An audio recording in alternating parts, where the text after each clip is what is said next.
Les quiero dar la bienvenida, buenos días. El día de hoy estaremos hablando sobre un poco sobre una introducción a la inteligencia artificial. La persona invitada para esta reunión, el doctor Sebastián Hernández es médico, microbiólogo, candidato pues, a magíster en bioinformática y biología computacional y docente de planta de la Escuela de Medicina, parte director del grupo de resistencia antibiótica de Manizales, miembro del número de la Asociación Colombiana de Infectología y mi profesor también de programa. Entonces, muchas gracias por haber aceptado pues esta invitación y muchas gracias a ustedes también por haberse conectado. Bueno, un saludo muy grande para todos, desde acá, desde Manizales, en esta fría mañana por acá en la montaña. Vamos a hablar de un tema pues muy actual y como le decía yo ahorita a la profesora, fue la idea entonces de hacerles una pequeña encuesta para mirar cuál era el grado de uso de las tecnologías y pues la idea era como hacer un bosquejo viendo que algunos la usan generalmente para lo que lo usa la mayoría, temas de texto, pero hay algunos que ya están metiéndose con algunas aplicaciones específicas, entonces la idea era que la conferencia fuera para todos, que no fuera como o muy especializada o muy general, sino que tuviera algunos apuntes interesantes y también una de las consideraciones que me dijo María era la necesidad de pronto hablar de algunas tips o cosas que les podrían a ustedes servir para la residencia. Obviamente a través de ella, yo ya le mandé a ella una carpeta de Dropbox con la conferencia, con unos artículos interesantes, con un libro que ahorita les voy a hablar de él, estoy a completa disposición de lo que necesiten. Voy a apagar entonces la cámara para dejar la conferencia y vamos a arrancar. Bueno, primero que todo un disclaimer, yo no tengo pues ningún conflicto de interés, pero además quiero aclarar que la perspectiva de esta conferencia es desde el usuario, ¿cierto? ¿A qué me refiero con el usuario? A pesar pues de mi formación en bioinformática, yo no soy ni un científico computacional, tampoco, a pesar de que hablamos de algunas implicaciones filosóficas, tampoco soy filósofo, no soy experto en neurociencias, ni tampoco matemático. Entonces la perspectiva obviamente va a ser desde, así como ustedes, con diferentes grados de uso, desde la persona que simplemente consume este tipo de tecnologías y las usa para algunas actividades o para algunas cosas del día a día. Entonces, ¿por qué hay que ponerle atención a este asunto? Y son unos temas bien claves que, dependiendo del campo donde estemos, pues van a ser mucho más relevantes o más disruptivos, y en otros pues de pronto no lo va a ser tanto. Uno es el tema desde el punto de vista económico, en diferentes actividades que requieran hacer cualquier actividad cognitiva o de lenguaje o de creación de contenido, pues puede haber un impacto muy importante entre el 20 a 75% de la productividad. También viene al tema de la automatización de algunas tareas y pues obviamente esto ha puesto con miedo a muchos campos del conocimiento o campos laborales donde piensan que de pronto puede haber redundancia de personal que trabaja en algún área. Lo que vamos a ver ahorita probablemente en perdón, yo apago este audio. Eso. Lo que vamos a ver ahorita de pronto en las elecciones, puede ser de Estados Unidos y de los países latinoamericanos de aquí en adelante, es riesgo, por ejemplo, de desinformación o irrupción social con información pues maliciosa o simplemente con noticias que no son reales. También al mismo tiempo, así haya disrupción económica, pues van a haber nuevos campos de trabajo y acción. Y esto acá, de hecho, pues está cambiando completamente cómo nos relacionamos con las máquinas. A pesar de que estas tecnologías llevan circulando ya hace bastante tiempo, pues lo cierto es que hay en general en la sociedad un cambio de percepción hacia dónde va la tecnología, y obviamente también ha hecho una discusión muy profunda sobre los riesgos. Entonces, lo cierto es que nosotros interactuamos con inteligencias artificiales hace muchísimo tiempo, desde el algoritmo que nos propone que ver en Netflix. Cuando uno pide un crédito, el banco va a seleccionar algunos elementos a través de bases de datos con inteligencia artificial. El mismo autocompletar, que ahorita vamos a ir a hablar un poquito de eso, también es otra inteligencia artificial. El tema es que ahorita esa interacción cambió desde más o menos noviembre de 2022 y todo este 2023 con todo lo que ocurrió pues básicamente con ChatGPT. Entonces, ¿por qué ahorita las cosas son diferentes? Básicamente cambió nuestra manera de interactuar con estos sistemas porque ya esas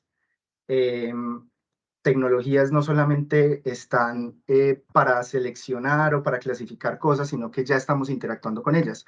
Entonces, básicamente se rompe como una barrera, un Rubicón, que sería el lenguaje, y es el hecho de estar interactuando ya con lenguaje natural con algunos de estos sistemas.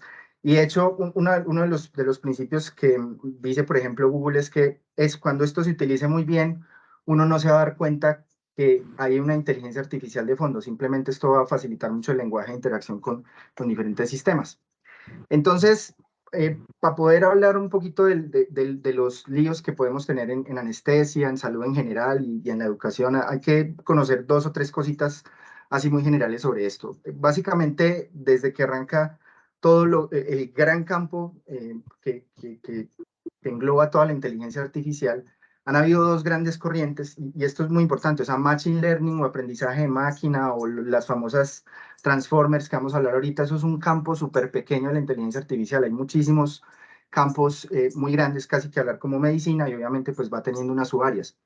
Entonces, básicamente, la inteligencia artificial que primero arrancó fue básicamente la inteligencia simbólica. En esta, básicamente, imita un poquito nuestros procesos racionales de tratar de hacer algunas conexiones lógicas entre conceptos para tratar de crear reglas. Por ejemplo, muchos sistemas de anestesia, desde que salieron los primeros sistemas de computación, se intentó algunas aproximaciones mediante experimentos, lo que llamamos famosas reglas de expertos, sistemas que toman decisiones con base en una lectura de un sensor, y esos son unos sistemas absolutamente sencillos. De hecho, en los sistemas ahorita de asa cerrada que se utilizan, por ejemplo, para la medición de temperatura, para eso no es necesario meterle pues a veces un algoritmo de redes neuronales, eso perfectamente se puede hacer con programación lógica, que de hecho esa programación o simbólica es lo que uno utilizaría en un lenguaje de programación como Python, como R.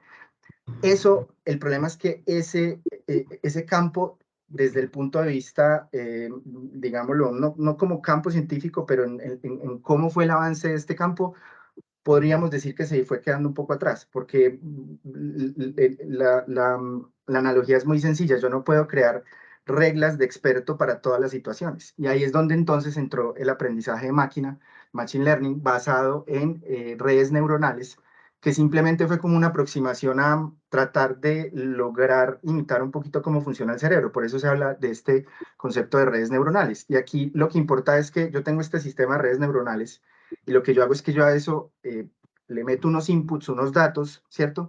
Que yo quiero que eso procese bajo unos parámetros matemáticos que se le hace a esas redes neuronales, y eso me va a dar una respuesta. Entonces, con base en ese juego entre los inputs y los outputs y cómo manejo esa red neuronal, pues voy a tener capacidades de clasificar y hacer un montón de cosas que llevan pues ocurriendo hace muchísimo tiempo.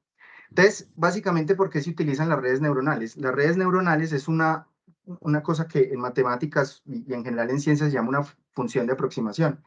Y es porque a veces tenemos unos problemas muy grandes desde el punto de vista matemático, que la idea es tratar de hacer algunas aproximaciones, como por ejemplo las series de Fourier que se utilizan mucho en ingeniería, para lograr nosotros optimizar, en este caso, un sistema de cómputo que nos permita entonces hacer cosas mucho más eficientes. Entonces, lo interesante de esto es que no hay que saber nada sobre la función que se va a aproximar, solamente muéstrele inputs, muéstrele qué es el resultado, y empiece a hacer ajustes sobre esto de acá que ustedes están viendo, estas lineecitas negras. Esto es lo que se va a denominar W, o los pesos, weights, que es lo que va a determinar cada capa de esa red neuronal, qué es lo que va a interpretar y qué es lo que va a hacer.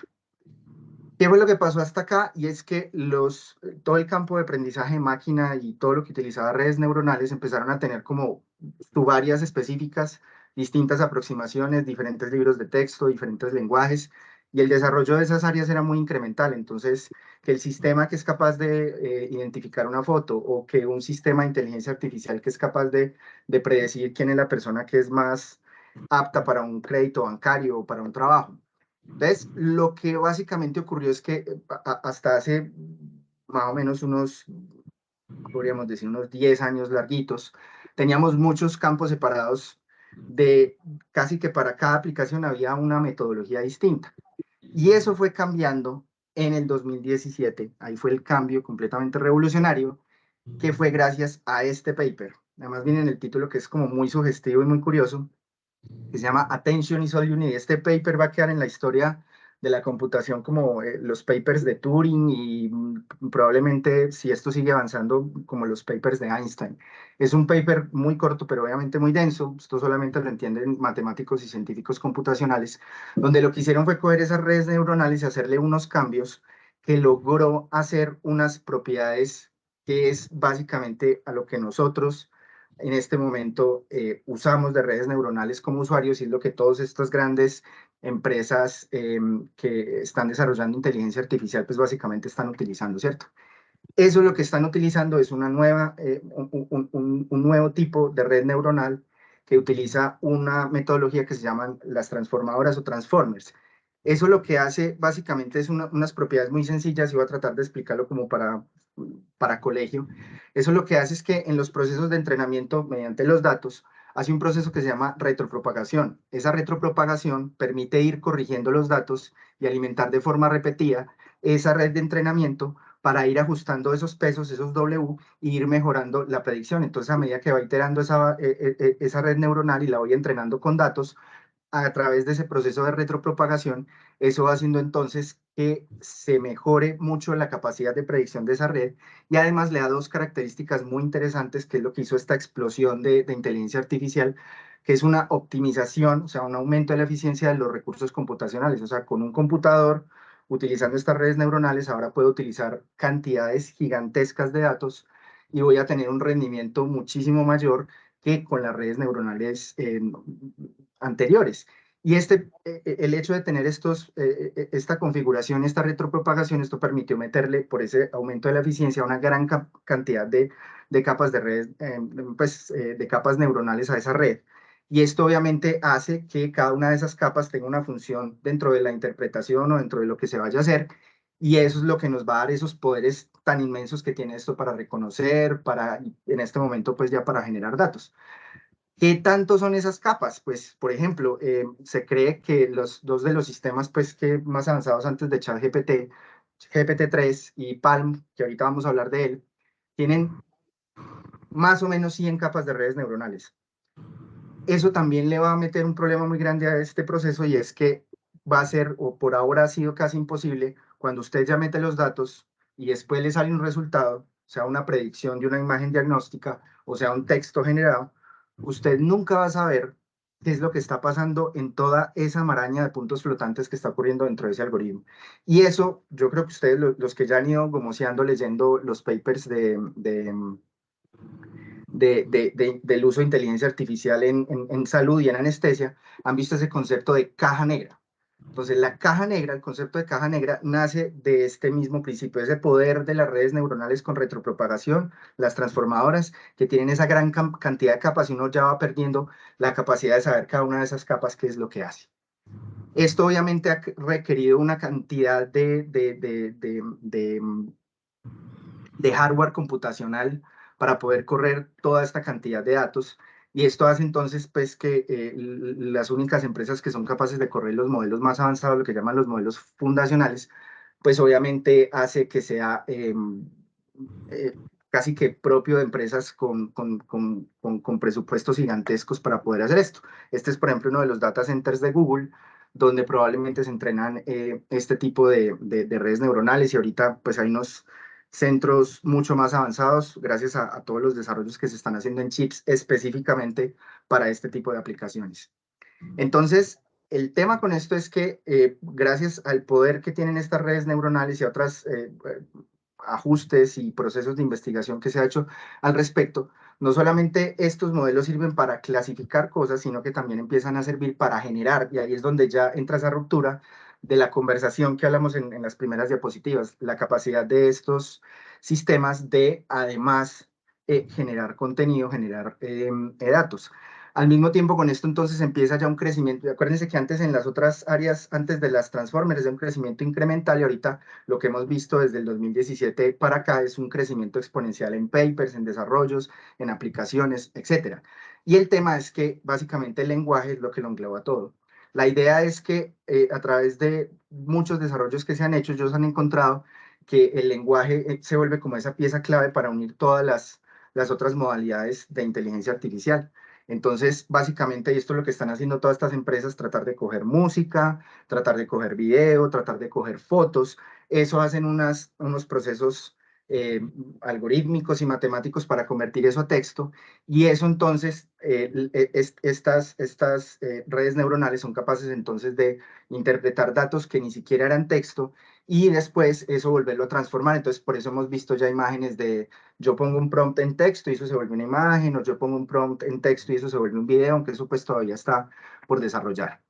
Entonces, pues básicamente esto es lo que ha ocurrido en este último tiempo, una explosión exponencial en el uso de generación de imágenes, de lenguaje. Entonces, pues en este contexto es en el que vamos a estar moviéndonos ahorita cuando hablemos de medicina. Entonces, de ahí es donde sale precisamente el nombre GPT, que es una transformadora preentrenada. De ahí la necesidad de tener datos. Si no tengo datos, pues básicamente no tengo nada. Y el componente generativo, y esto pues obviamente nos habla de esas propiedades que, por ejemplo, habla, por ejemplo, Andrew Karpathy, que es uno de los principales investigadores en este campo. Habla de que estas redes entonces son expresivas en el sentido que pueden generar información, son optimizables gracias a todos estos procesos de retropropagación y gradiente descendiente, y son altamente eficientes. Entonces esto hace que las capacidades computacionales rindan muchísimo, y este es básicamente el contexto en el que estamos. ¿Por qué les cuento esto que es un poquito técnico? Porque básicamente todos los procesos de inteligencia artificial grandes que se están haciendo se están basando en este tipo de modelos de inteligencia artificial basados en transformers, en el attention y all you need. Eh, Esto es bien interesante porque muchos de los sistemas de asa cerrada, María Aleja tuvo la deferencia de mandarme algunos papers sobre el tema de cómo se está abordando esto en anestesia. Estos sistemas cerrados de anestesia no necesitan muchas veces este tipo de inteligencias artificiales generativas, sino que pueden funcionar muy bien con algunos sistemas de inteligencia artificial que no necesariamente son transformers. ¿Cuál es el tema con lo generativo? Y esto es uno de los problemas que está surgiendo, y yo creo que ustedes todos han visto noticias, es el hecho de que esto, entre comillas, no plagia. Yo sé que ustedes han escuchado cómo los artistas se están quejando de que esto es un plagio, especialmente toda la gente que trabaja en pintura, en fotografía, pero desde el punto de vista de texto, el tema, cuando usted abre una inteligencia artificial, usted va a ver que hay un botoncito donde usted le dice regenerar, regenerar. Entonces usted puede coger un texto y iterarlo la cantidad de veces que usted quiera, y todas esas iteraciones de ese texto van a ser completamente distintas. Eso crea esas infinitas iteraciones, va a crear unos grandes problemas desde el punto de vista de poder diferenciar, cuando una persona utiliza bien una inteligencia artificial, diferenciar un texto de un humano versus un texto de una inteligencia artificial. Y todo eso va a depender de cómo ustedes le den las instrucciones a una IA, que son los famosos prompts. El tema entonces con esto es que muchas de las empresas que habían tratado de sacar inteligencias artificiales para detectar quién, pues si un texto era generado o era humano, pues realmente tienen tantos falsos negativos y tantos falsos positivos que ese modelo de negocio no ha servido. Entonces, probablemente esto va a ser una dificultad a futuro. ¿Qué pasa entonces con esto? Uno dice, uy, esto entonces es genial, pero acá es donde vamos a empezar a hablar de los problemas que nos van a enmarcar hasta dónde podemos utilizar esto en medicina.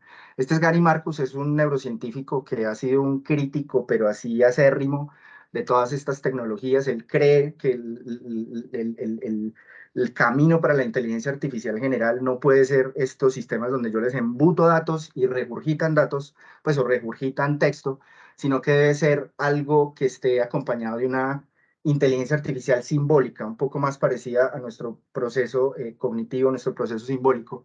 Y él entonces habla de esta frase, y yo quiero que la graben muy bien, y es ChatGPT y todas estas IAs generativas, BART o lo que sea, no es otra cosa que un autocompletar con esteroides, ¿sí? Y ese es uno de los grandes problemas de estos sistemas en general, ¿sí? ¿Qué pasó en marzo de 2023? Se lanzó entonces ChatGPT 4. Esto empezó obviamente a producir revuelo en el mundo. Hubo muchas alertas sobre si de pronto esto iba a ser un gran problema desde el punto de vista de la inteligencia artificial, de si esto podía crear líos. Y lo cierto es que uno de los temas interesantes con esto es que estos sistemas de inteligencia artificial tienen propiedades emergentes.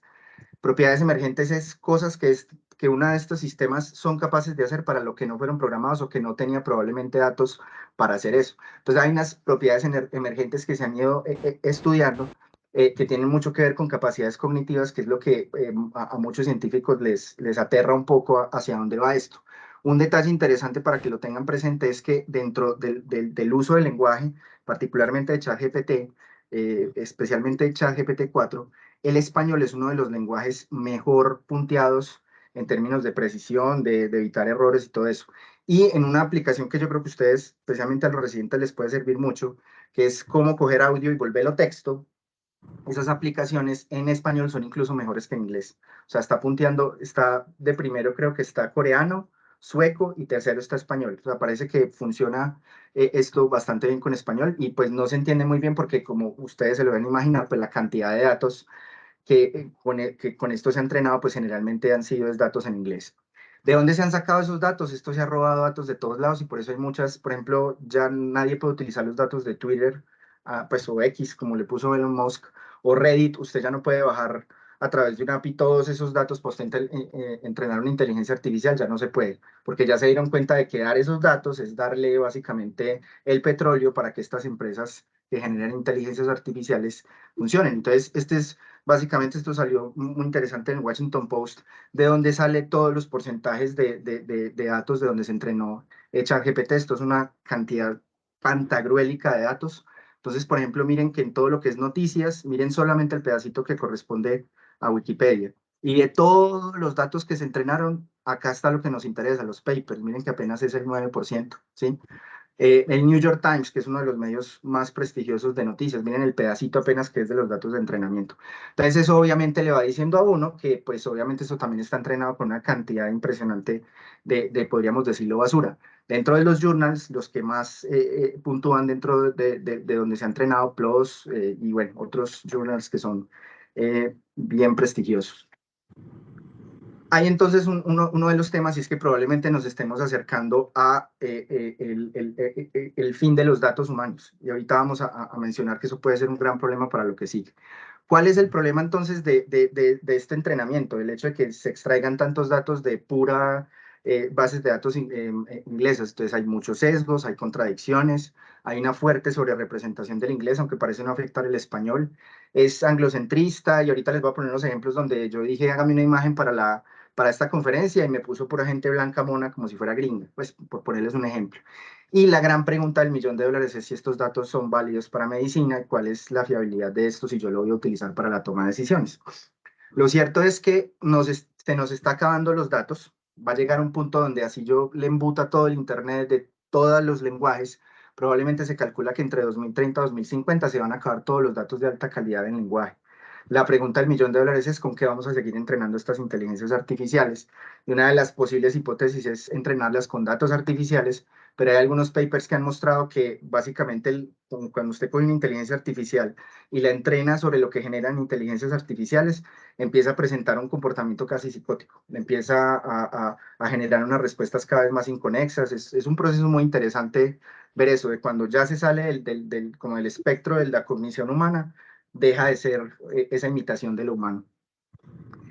¿Cuál es el gran problema de esto? Las alucinaciones. No miren esta gráfica, miren esta imagen. Lo que pasa es que yo creo que ustedes, la mayoría de los que están ahí son residentes y son muy jóvenes, pero de pronto las profesoras, los profes, se van a acordar del famoso jueguito de matar paticos en el televisor.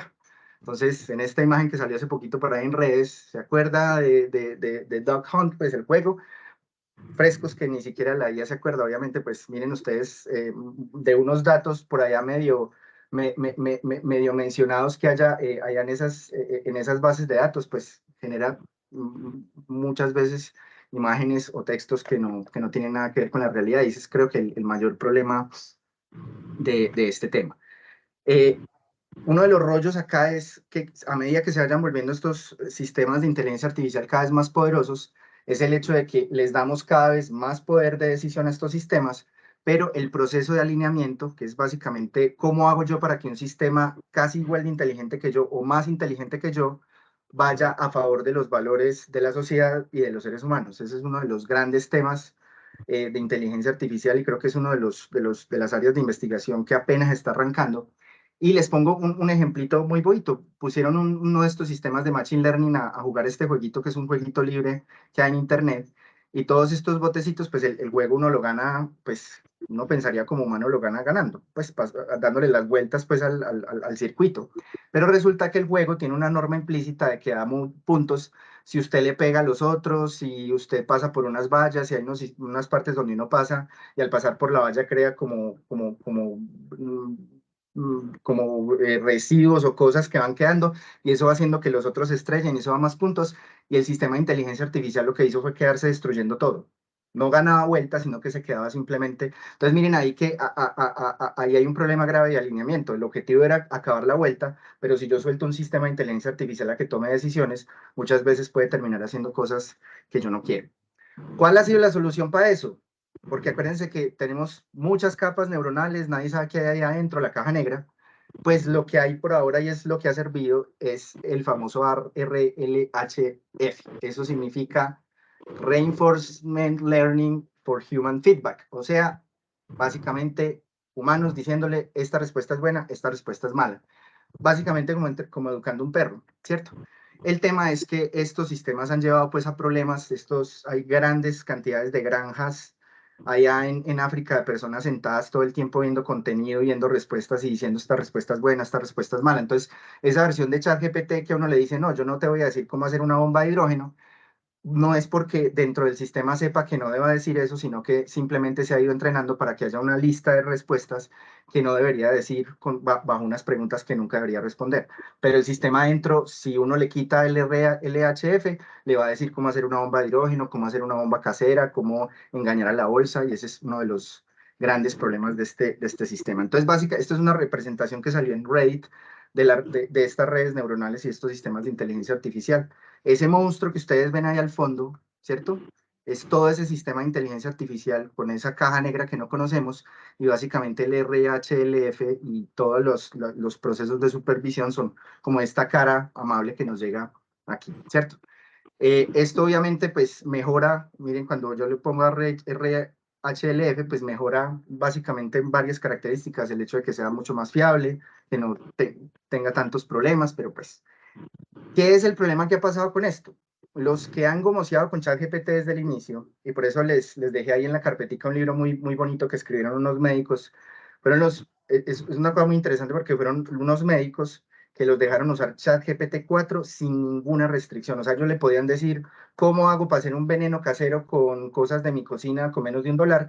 Y ese sistema les decía, ese sistema, ellos, y les han hecho varias entrevistas, es lo más avanzado que ellos vieron de ChatGPT, porque al no tener todas estas restricciones, parece que tiene como más capacidades, y eso es un tema bien interesante desde la psicología. Entonces, miren ustedes, esto fue en el último reporte de State of the Art de inteligencia artificial, esto salió ahorita en octubre, cómo ha ido bajando algunas de las características de ChatGPT 4. Algunas han disminuido, otras han aumentado, pero ha ido variando en el tiempo cómo se comporta esto. Además de todo esto, de que ChatGPT, pues de estas redes se han ido volviendo, su comportamiento pues no es estable en el tiempo. El problema del alineamiento que les expliqué ahorita, todavía no hay una resolución frente a eso. Obviamente hay unos riesgos aquí nuevos que yo les mencioné ahorita, pronto riesgo en elecciones, malinformación, mal uso de esto, pero pues hay otros riesgos potenciales, como por ejemplo el hecho de que haya una posible amenaza existencial a la humanidad. Y ahí entonces viene una cosa muy importante para tenerla en cuenta en anestesia, es cómo clasificamos las inteligencias artificiales. Google hace poco sacó un paper donde habla de dos clasificaciones claves, una que ya se sabía, una inteligencia artificial general y una estrecha. Y se va hablando de los niveles, van de los niveles 0 a 5. Entonces se habla de no hay inteligencia, es una inteligencia emergente, es competente. Entonces miren, yo hablo de una inteligencia competente cuando más o menos se comporta como el percentil 50 de los adultos que saben hacer esa labor. Entonces, por ejemplo, hay una cantidad de inteligencias artificiales que hacen cosas que pueden ser triviales para la mayoría de las personas. Entonces, por ejemplo, el Alexa de Amazon, ¿cierto? Cuando ya nos vamos metiendo a una inteligencia artificial estrecha que solamente hace una cosita, lenguaje o fotos o algo, ya hablamos de experto cuando ya sobrepasa el 90% de los adultos. Ahí estaría, por ejemplo, Grammarly, no sé si ustedes lo han usado, es muy útil para corregir cositas en inglés. Ya hablamos de virtuoso cuando nos estamos acercando al percentil 99, que sería, por ejemplo, Deep Blue o AlphaGo, que le gana a los jugadores de Go o de ajedrez. Y ya hablaríamos de superhumano, y la única inteligencia que tenemos es, por ejemplo, AlphaFold, que es ese sistema de inteligencia artificial de DeepMind, que es capaz de predecir las proteínas y ya está prediciendo una cantidad de cosas en farmacología, en predicción de enfermedades, que eso ya sobrepasa las capacidades humanas y el humano no va a llegar ahí. Entonces, miren que en inteligencias artificiales generales apenas estamos a nivel emergente. O sea, hace algunas cositas parecidas a los humanos. Entonces, siempre que uno interactúa con esto, primero da como una ilusión de que esto es muy bueno, pero realmente los mismos creadores de estas inteligencias dicen esto en algunos campos es muy poco fiable, tengan mucho cuidado. Entonces, ahora vamos a los chismes, ¿sí? Para ya seguir a la parte de medicina para acabar nuestra conferencia. Si ustedes tienen el audio prendido, los que odien el reggaetón me van a perdonar, pero esto me pasó este fin de semana. Yo estaba haciendo jardín con mi novia y ella puso una canción, ya le gusta el reggaetón, yo ya me lo he ido medio pasando. ¿Y cómo les parece que me dijo, no, vean, píllate que esto está en la lista de los 50 virales, está de cuarto, quinto? Quiero que escuchen a continuación y me dicen si eso no es parecido a Bad Bunny, y los que no han escuchado esta canción y les gusta el reggaetón, me pueden decir si realmente esto no pega o no. Solo sirvió de verla, vimos cero movie, pero hicimos mucho esfuerzo. Quiero una secuela de todos los polvos. Nos comimos tanto, siempre sobraban los popcorn. Me aseguré y montaste el noble corcel. Te vas a estar más que Nabel, parecía vos ver, repitiendo yo mío. ¿Suena igualito a Bad Bunny o me equivoco? Y Suena este es igualito, suena igualito. Y entonces este es el tema. Esto llegó Y es hasta mejor que las canciones. Ahí, este es el punto, porque miren, aproximaciones de música e inteligencia artificial, se han hecho muchos experimentos muy interesantes en el último tiempo, o en los últimos 6 meses. Y hay unas cosas por ahí en YouTube muy interesantes. Pero esta es la primera vez que ocurre que una canción pega, y miren ustedes el grado de pega, ¿sí? Pónganle cuidado a esto. Miren lo que dice el artista. El artista llama Flow GTP. Es el primer prototipo de artista basado en tecnología e inteligencia artificial, GPT, generador preentrenado de temazos, y fue creado para componer éxitos globales basándose en toda la data que tenga disponible los artistas del momento, flows, letra, actualidad, entregando un demo premezclado. Esto es, esto es un Rubicón, así como cuando ChatGPT ya hablamos con las máquinas, el hecho de que una canción pegue en la radio, pegue y miren ustedes el número de oyentes mensuales que ya tiene esto, ¿sí? O sea, ya no es un fenómeno fringe, y si usted le pone, y eso fue lo que me pasó, yo ve una canción nueva de Bad Bunny, está como chévere, y Ángela, mi novia, me dijo, ¿cómo se va? Usted tiene que meter esto en la conferencia del jueves. Huevón, esto es una inteligencia artificial, y yo no lo podía creer, yo me quedé sentado.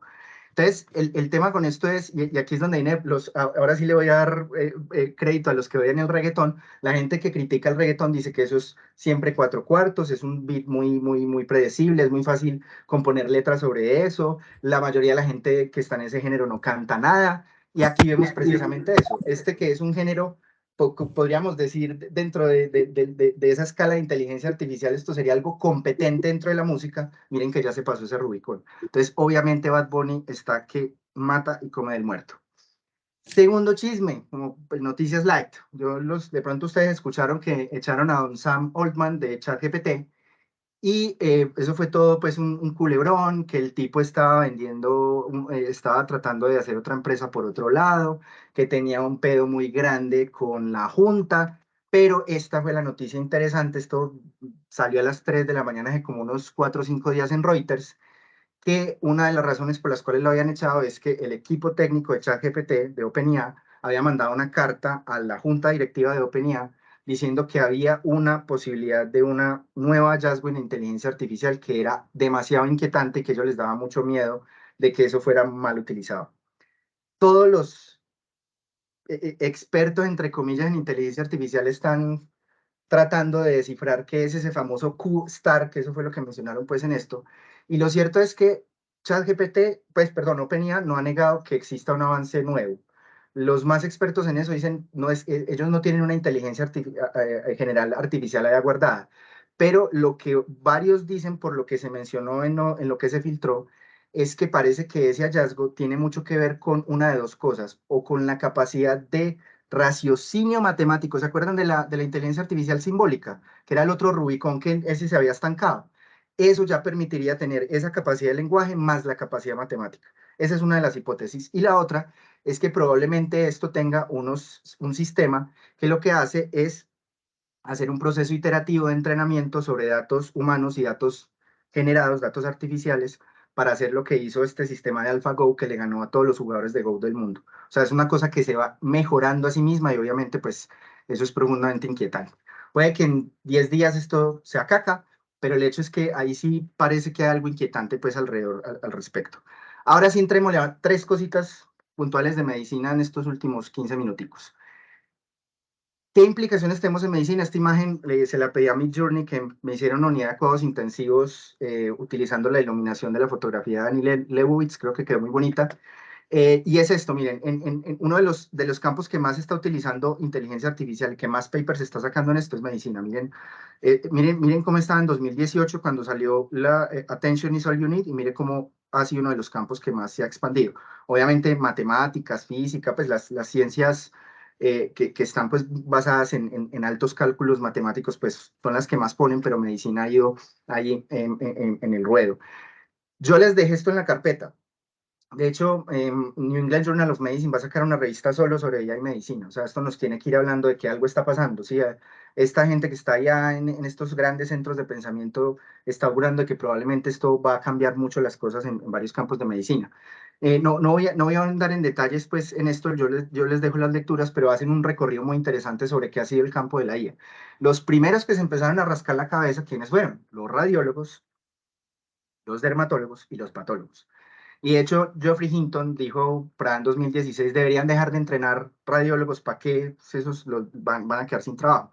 Lo cierto es que para los radiólogos, algunos de ustedes, no sé si tienen amigos fellows o residentes o amigos radiólogos, probablemente les hayan dicho lo que me han dicho los que son conocidos míos, me han dicho, esto se ha vuelto una herramienta invaluable, me ha aumentado la productividad y me permite a veces de pronto darme cuenta de errores y me permite a veces encontrar algunos patrones que yo no he estimado. Entonces, lo cierto es que miren que bien utilizadas pueden tener una fuerza muy grande y obviamente pues hay que hacer un proceso de uso responsable, que es pues lo más importante allí.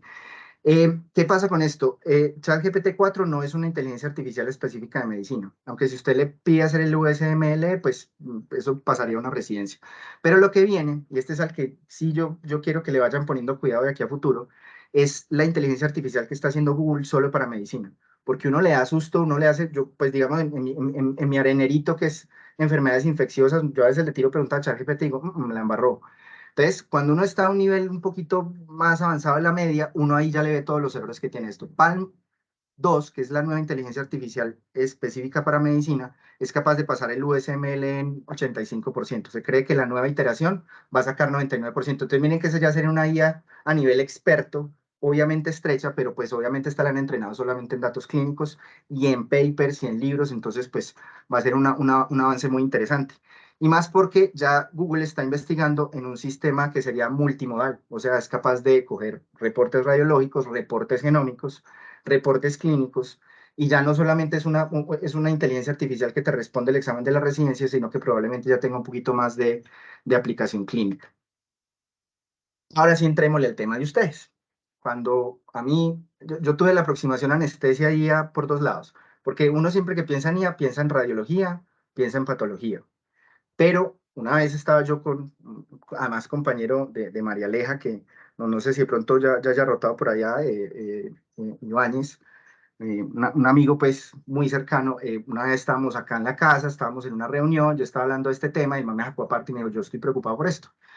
Y básicamente me habló de esto, y esto fue lo que María Aleja me dijo, le voy a mandar dos cositas, y mire a ver usted qué escribió por ahí, que es el uso de los famosos sistemas de asa cerrada, que es un poquito imitando los procesos fisiológicos. Yo tengo una cosa que me hace un diagnóstico y eso lleva a una acción específica. Este paper, que es uno de los más nuevos, es bien interesante porque yo lo leí y yo dije, no, esto es un mar de rosas, esto es solo positivo, esto no tiene sino cosas buenas.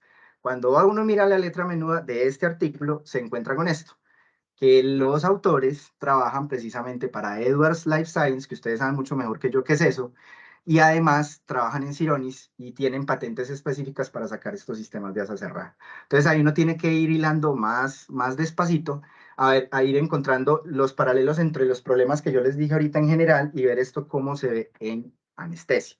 Entonces aparece uno de estos papers que fue que es otra de las cosas que me dijo María Aleja, ojo con los sistemas de predicción de hipotensión.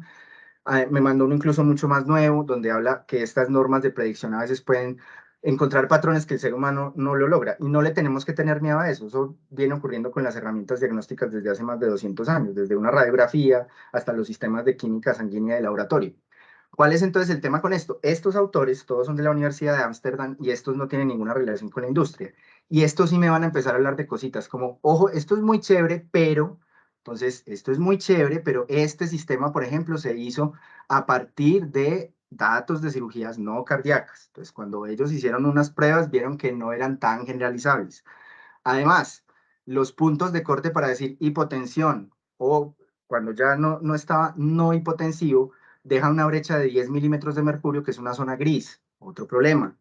Por otro lado, esta capacidad de predecir hipotensión no es capaz de saber, y este es el gran valor del anestesiólogo que está ahí en todo el acto quirúrgico. Van a haber momentos, como en el caso de una cirugía cardiovascular, hay que hacer entonces clampeos vasculares, hay que bajar la presión. Obviamente el sistema de inteligencia artificial no está diseñado para esto, porque estos sistemas no son generativos, no son estos transformers poderosísimos ni nada, sino que son sistemas mucho más sencillos de clasificación que toman unos datos y toman una decisión sobre una clasificación. Estos datos me dan para una hipotensión o estos datos me dan para una no hipotensión. Entonces ahí uno empieza a ver los problemas de estos sistemas de asa cerrada. Y además mencionan el gran problema de la caja negra. El problema de la caja negra ya se está empezando a solucionar. Hay ya un campo de inteligencia artificial nuevo, tuvo su primera conferencia en abril de este año, que se llama Interpretabilidad de IA. Y ellos ya están logrando hacer unos avances muy interesantes. Hay algunas de las mentes más brutales del mundo en esto, que es como por ejemplo Wolfram, que es uno de los grandes matemáticos, están completamente enfocados en esto, porque si no se soluciona el problema de caja negra, yo no puedo tirarle los pacientes a esto. No pueden ser sistemas completamente autónomos. En este otro paper, en esta revisión narrativa, que hace ya un análisis un poquito más juicioso de los estudios, diciendo cuándo fue el número de pacientes, cuáles fueron los resultados, en general, desde la visión mía como médico, que no soy anestesiólogo, los resultados son muy prometedores por todos lados. Y de hecho, los autores cierran con esta frase: nosotros esperamos que estos sistemas de asa cerrado, sofisticados en anestesia, se van a convertir en el estándar de cuidado. Y aquí es donde viene el tema peligroso, o la gran discusión, o la vaina, y es la siguiente, ¿sí? Yo tengo un talento humano, ¿cierto? Que me costó muchísimo formar, ¿cierto? Que muchas veces es insuficiente para la mayoría de los países. Y tengo estos sistemas que suenan prometedores, pero son costosos y todavía están en prototipo. Pero en algún punto va a empezar a ocurrir esto, que fue lo que nos pasó, por ejemplo, en genómica en secuenciación. ¿Cuánto valió el proyecto de genoma humano? 20 billones de dólares. ¿Cuánto vale una secuenciación hoy? 2 millones de pesos. Entonces, los costos de estas tecnologías van a ir disminuyendo. Y a medida que estos costos van disminuyendo, estos sistemas van a ir aumentando una relación entre la eficacia y la seguridad, hasta que pasen este punto de acá. Y cuando pasen este punto de acá, ahí se va a alcanzar un Rubicón muy peligroso, porque va a ser una IA estrecha. Esto no va a ser una inteligencia artificial general, va a ser probablemente una IA estrecha, pero va a tener agencia en el hecho de que es un sistema de asa cerrada y va a estar entre competente y experto. Entonces, probablemente esos sistemas van a arrancar con cirugías selectivas de muy bajo riesgo, donde la probabilidad de complicación es nula.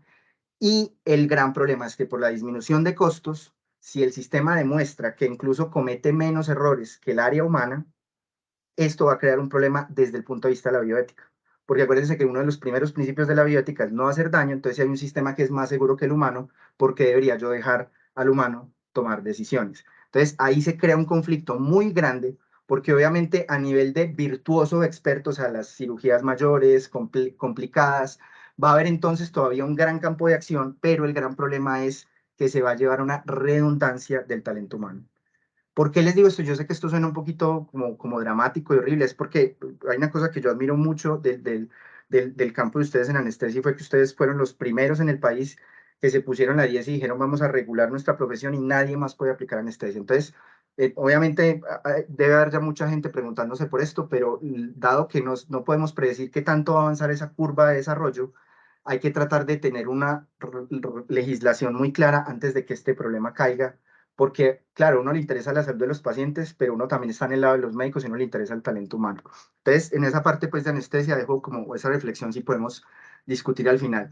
Esta era la imagen que yo les digo que si yo la pido, póngame unos estudiantes de medicina, me pone puros blancos monos. Yo tuve que poner hasta ahí un prompt de multirracial. Vean el sesgo que hay en esas sillas tan grandes. Entonces, dos detallitos porque quiero que demos 5 minuticos para que podamos conversar. Les voy a mostrar rápidamente como algunas cosas en las que podemos utilizar esto. Esta me la mandaron ustedes, no la conocía, está muy interesante. Por favor, entre los residentes traten de enseñarse porque no todos respondieron que usan Consensus. Es una guía mucho más enfocada para tratar de analizar la literatura.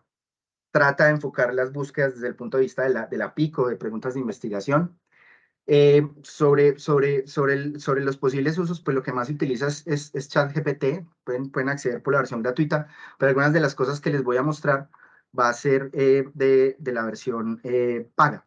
¿Por qué? Porque ahí es donde están como las dos aplicaciones que pueden ser muchísimo más interesantes para ustedes, ¿cierto?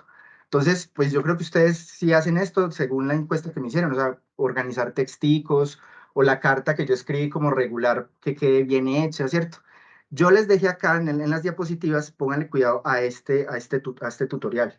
Este es un tutorial de 1 horita donde habla de las nuevas aplicaciones de ChatGPT. Les voy a mostrar 2 o 3 cositas así por encima.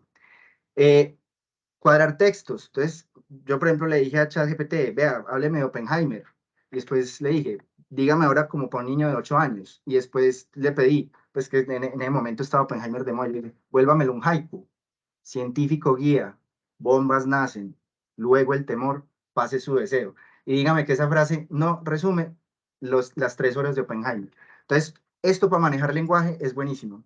Aprovechenlo, muchachos, para aprovechar el tema de aumentar productividad. Algunas claves para prompting, que eso se los va a dar el video del tutorial que yo les dejé allí.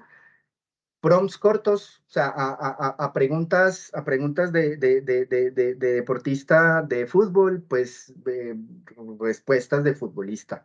Entonces, prompts cortos, respuestas bobas. Entonces, siempre tratar de cuando yo le voy a dar un problema a ChatGPT o a cualquier IA, darle contexto. Entonces, si usted le tira una pregunta así, él cree que usted es un ser humano raso y no le va a responder nivel de experto. Entonces, yo soy anestesiólogo, soy residente de tanto año en anestesiología, voy a hacer esto, necesito que me digas esto, te pongo un ejemplo, quiero que ocurra con esto tal cosa, que me crees un test, por ejemplo, pues que me crees un examen para los rotantes de semestre, o quiero que me hagas un resumen de esto, y poner ejemplos. Entonces, entre más construido el prompt, mejor salen las cosas. Hay otras cositas allí para los que utilizan matemáticas, que son unas cosas pues más avanzadas, pero realmente a nosotros que manejamos lenguaje, pues no nos sirven mucho.